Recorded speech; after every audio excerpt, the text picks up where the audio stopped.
आज के 20 साल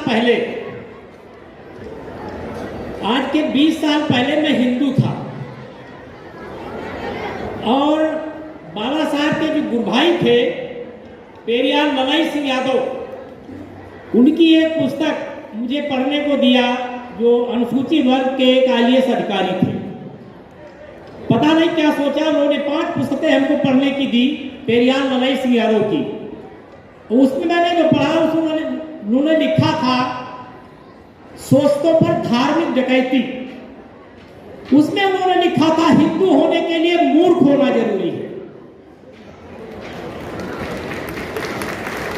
और इसी लाइन ने मुझे बदल दिया और बदलने के बाद मैंने ललई सिंह का जीवन पढ़ा तो ललई सिंह ने सबसे पहले अपना प्रेस अलीगढ़ में खोला था, लेकिन वो किसी कारणवश सहयोग नहीं मिला। क्या हुआ, वो प्रेस नहीं चल पाया। उसके बाद यहां से गए। उन्होंने लिखा था कि बुद्ध और अंबेडकर की बात को जन जन तक पहुंचाने के लिए लघु साहित्य की आवश्यकता है, जैसे समाचार पत्र और पत्रिकाएं। ये बात मेरे दिमाग में आई और मुझसे अनुसूचित वर्ग के IAS अधिकारी जो थे उन्होंने जबरदस्ती हमसे यादव शक्ति प्रकाशित करवाया। पैसा भी उन्हीं का लगा, ये नाम मैंने नहीं रखा।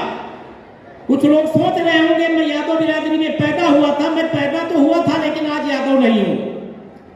तो ये नाम मैंने नहीं रखा, ये नाम मुझसे रखवाया गया। इसी नाम से भारत सरकार से रजिस्ट्रेशन है, इसी नाम से टाइटल का रजिस्ट्रेशन है, RNI इसी नाम से है।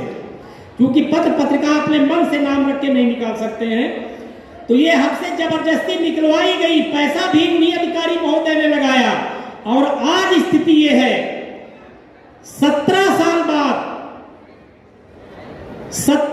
के बाद इसका परिणाम सामने आने लगा है। जो विषय दिया गया है बाबा साहब डॉक्टर अंबेडकर का निर्देशन एवं हमारा अनुपालन, तो 17 साल के बाद ये पत्रिका को निकलते हुए 18 साल हो गए हैं।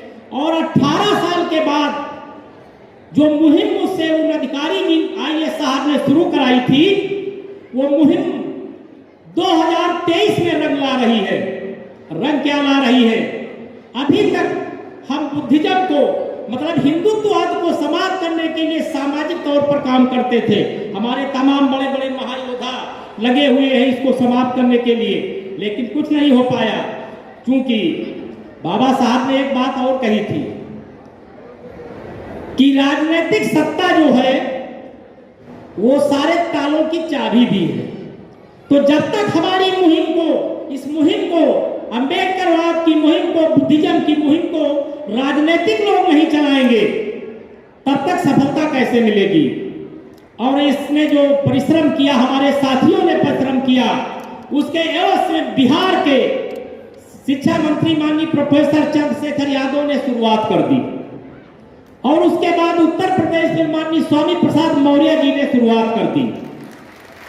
और ये मुहिम अब रुकने वाली नहीं है, बशर्ते क्या है कि आप लोग साथ में लगे रहें।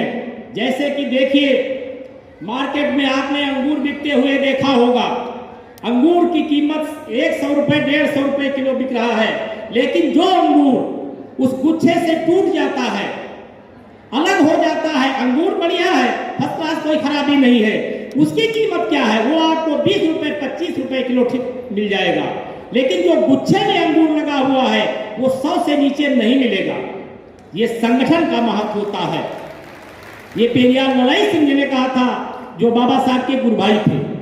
दूसरी बात आप देख लीजिए, अभी जाड़ा खत्म हुआ है, उसमें आप लकड़ियां जलाते हैं और 5-6-7 लकड़ियां एक साथ रख देते हैं, वो खुद जलती रहती हैं, लेकिन उसमें की एक लकड़ी निकाल करके आप अलग रख दीजिए, क्या वो जलेगी? नहीं जलेगी। तो DNA बता रहा है कि इस देश का OBC SC ST और माइनॉरिटी ये सब भाई हैं, आपस में सगे भाई हैं। इनको तोड़ा गया, जातियां बनाई गई। जातियां समाप्त तो नहीं होंगी क्योंकि बड़ा प्रयास किया जा रहा है, लेकिन समाप्त नहीं हो पा रही। लेकिन सामंजस्य दिखाया जा सकता है। एक विचारधारा में तो आया जा सकता है, और वो काम तमाम से विद्वान कर रहे हैं। आज देश की ये स्थिति है, भी आपने गायकों के द्वारा भी सुना कि देश का माहौल क्या है, लेकिन हमारे लोग क्या हैं? हमारे लोग जो बाबा साहब एक वोट की कीमत बता गए थे, उस कीमत को नहीं पहचान पा रहे हैं। जब तक हम अपने वोट की कीमत को नहीं पहचानेंगे, जब तक हम सामाजिक परिवर्तन नहीं करेंगे, तब तक बाबा साहब का सपना पूरा होने वाला नहीं है। क्या बाबा साहब ने कहा था आप होली दिवाली मनाएंगे, आप रक्षाबंधन मनाएंगे? क्या ये उनका निर्देश था? लेकिन नहीं। आज स्थिति क्या है? आज मूर्ति पर माला और विचारों पर ताला लगा हुआ है। हम बाबा साहब की मूर्ति पर माला चढ़ाते हैं, बुद्ध जी की मूर्ति पर माला चढ़ा देते हैं, लेकिन उनके विचारों को नहीं फॉलो करते हैं। हम बाबा साहब को तो मान रहे हैं, लेकिन बाबा साहब की नहीं मान रहे हैं।